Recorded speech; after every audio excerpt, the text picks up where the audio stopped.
is on the phone with us right now from Negative Trend and Theater of Sheep and so many other great musical projects throughout the years. Joining us on the phone lines, I think he's in Portland right now, ROZZ REZABEK. Hey, Roz, how are you, man? Let me get you plugged in. Hey, how are you going? How are you doing? Well, now I'm better. Going. Are you coming out here? I think we're doing okay. We can hear you now. Yeah. Okay, good. Are you in When are you guys going to come out and visit? Where are you at? Are you up in Portland? Yeah, we're up in Portland, but I've got space in my compound, and you're more than welcome to come out and visit sometime. Nice. Well, our daughter lives up in Southeast, so that would have to happen sometime then, man, for sure. My compound is in Southeast. Whereabouts is she in Southeast? Good question. I know she's on Woodward, in the Woodward Street area. I know that street. That's all I know. You're kidding me. There's a Woodward is 2 blocks away from me. Oh my goodness! What a small world. That's awesome. See, there are no coincidences. I was just saying that very statement a couple of minutes ago, and there are no coincidences. So that's cool. Well, you definitely will then. Hey, man, can I ask you how long you've been in Portland? I know you were in Frisco back in the day. What brought you to Portland, and how long have you been there? I was in Portland till I was about 16, and then I couldn't handle. I was trying to make it in high school, and I don't know how it is back there, but out here in Oregon, in the high schools that are out in the suburbs, each year, all of the jocks select one feminine-looking guy, or just different-looking guy, and they tag him the faggot. I see what you're saying. Yeah, so I joined high school in 9th grade, because they had the... By the way, can I make a disclaimer? You don't mean that in a homophobic way towards, like in general. You're talking about towards you. Somebody would An experience have that nasty word towards you. I've had that same thing happen to me. Oh no, I don't have any. Totally cool. Yeah, well, none of us. If anything, I have more anti-homophobia, more empathy towards gays and homosexuals because of it. Thank you. But yeah, it got to be like my first 3 months of high school, I got beat up every day. Oh boy. Because I liked Todd Rundgren and I liked David Bowie. And it was funny whenever the art teacher, who I think liked to smoke a little pot, whenever he would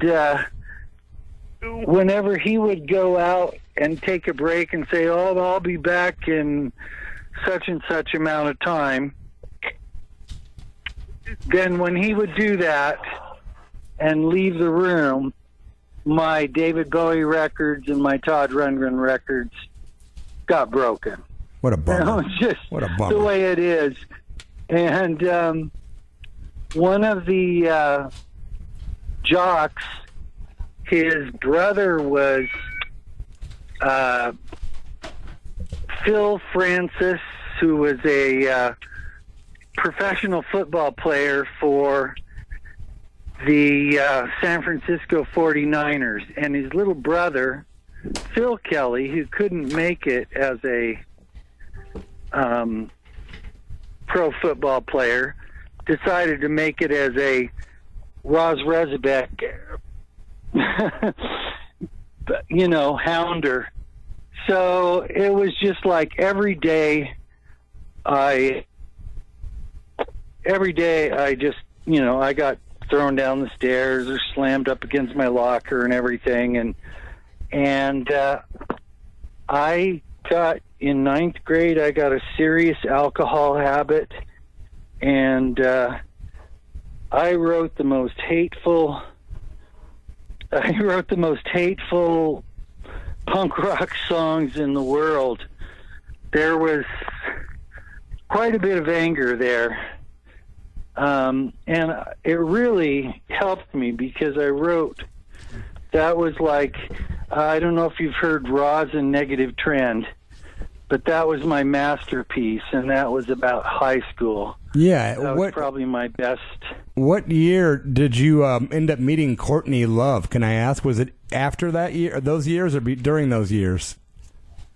After those years. And she also would be very... God, I've been playing music all day, so I'm kind of like burned out here. She also would stick up for me, and that's why after time has passed, I have nothing bad to say about her. How did you come up with the name Love? I heard you named her Courtney Love. Was it a play on words? Was she just the opposite of love, or was she really loving? No, here was the deal. She went over to London, and she was in London, and she got this fake accent, and she came back, and she moved into this house we were all sharing against our wishes. But with Courtney, you really don't have any wishes. She's like a power of her own.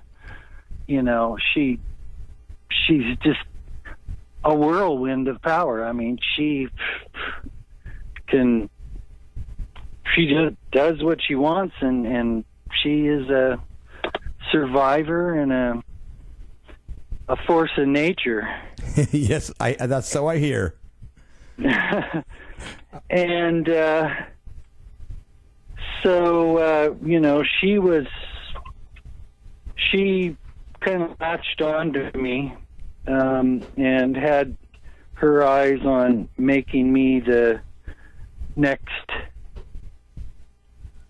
rock star or whatever. Or anti-rock star. And ironically, she bribed me with drugs too. I understand she bribed Kurt with drugs, and but the drugs she bribed me with were not heroin or anything like that. So wow.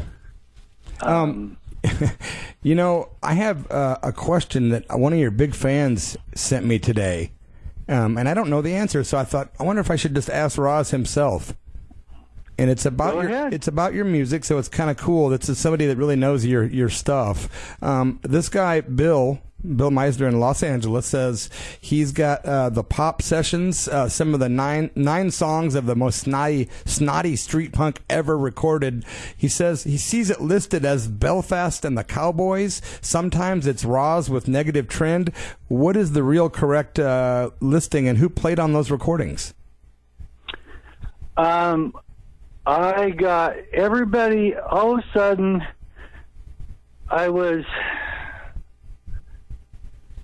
when I joined Negative Trend, the way I joined Negative Trend was really out there.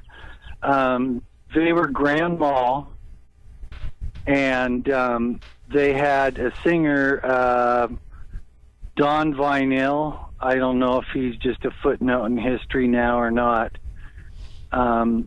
He was a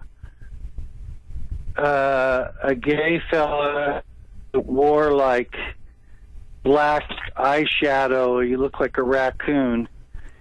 And he had pulled this like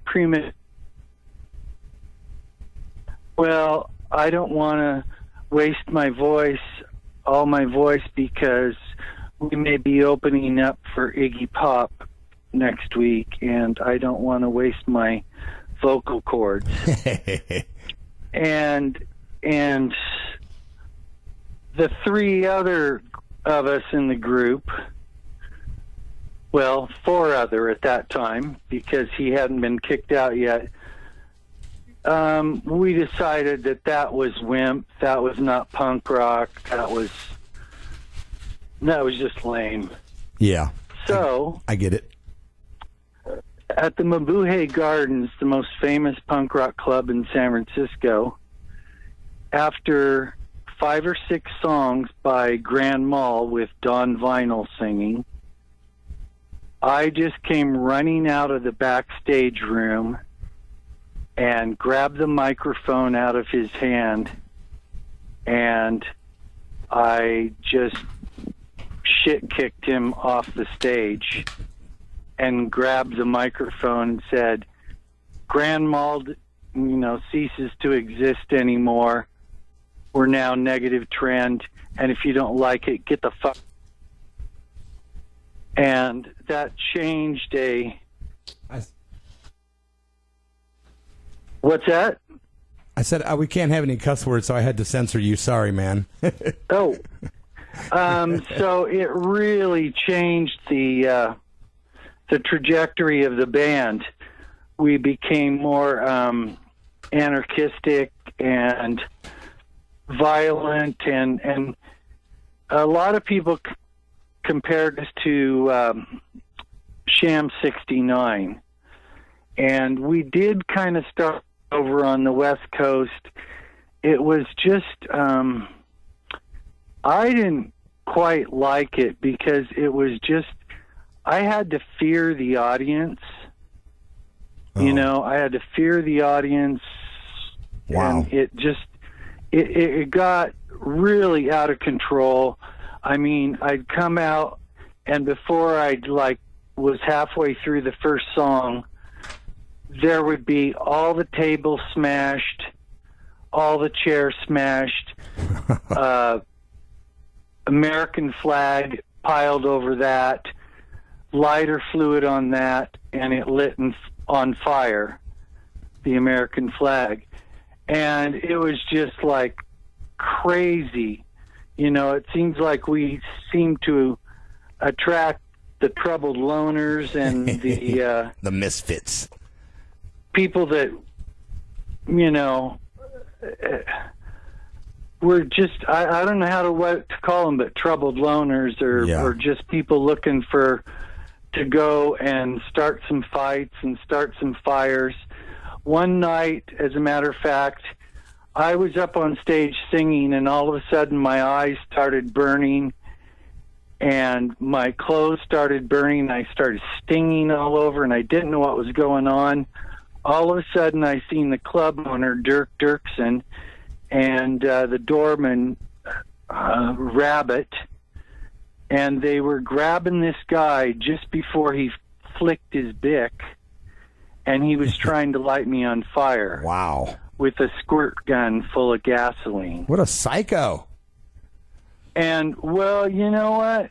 It's like, I was like, that was terrifying, but I felt more sorry for him because Dirksen, the owner, grabbed him by one leg, and Rabbit grabbed him by the other leg, and they dragged him out of, I don't know if you know the layout of the Mabuhay Gardens. No. But it's about 300 feet deep and about 50 feet wide.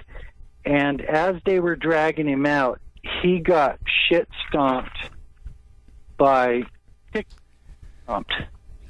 Did I do it again? He got kick stomped by 300 punk rockers, and negative trend punk rockers were crazy. Sounds like and violent and anarchistic and you name it. Yeah, the old days were the violent days. Some of those photos that I've seen in some of the classic punk books are very representative of how things really were. Listen, Roz, we only have a 20-minute segment. We're almost there. Do you have anything new that you want to plug that you're doing today, man? Well, I'm just doing sweet, soft songs. I'd like to get together with you another time when you have some more time. We can do part 2. Because I do have like a million stories. I'm very proud. I know most people your age, you're probably younger than me, wouldn't recognize it, but I was indicted into the Smithsonian Hall of Fame. Wow. In January of this year. What was the occasion? A picture of me flying off this speaker stack, and it says, "One small step for mankind, one small step for ROZZ, one giant leap for mankind." It was a takeoff on the Apollo. That's cool. Very cool, man. You know, but there was just a million stories, and when we toured up to Seattle and Vancouver and getting tickets for 137 and in Seattle the crowd just went totally crazy, and they had these two big life-size paintings of Marie Osmond and Donny Osmond, and the Seattle crowd tore them off the wall, poked holes in them in specific places, and literally degraded Donnie. Marie Osmond. And they call it puppy love. Well, listen, ROZZ. Yeah, it wasn't puppy love. It was like rough Seattle love. It was funny because Lumberjack Seattle was love. trying... You got to go, but Seattle was trying to outdo, show San Francisco that, oh, we're as punk as San Francisco, you know, we're as crazy as them. As those germs anyway, crowds. I imagine I should let you go. Okay, ROZZ. Hey, thank you for making the time. Let's get together on the net, and we'll do a part 2 sometime and get more deep into it. Thanks for being on the Church of Rock, man, and best of luck to you, ROZZ. Oh, hey, things are never going better before. We're going to play some Negative Trend right now, actually. This is a tune called Black and Red. And thank you, man. We appreciate you, bro. Yeah, and if you get a chance, play M16, my most simple and most popular song. We'll put it on next week's playlist, man. You got it. Okay, there man. you go. All right, brother. Take care, okay? Okay, you too. Okay, thanks, ROZZ. Bye, man. All right, bye-bye.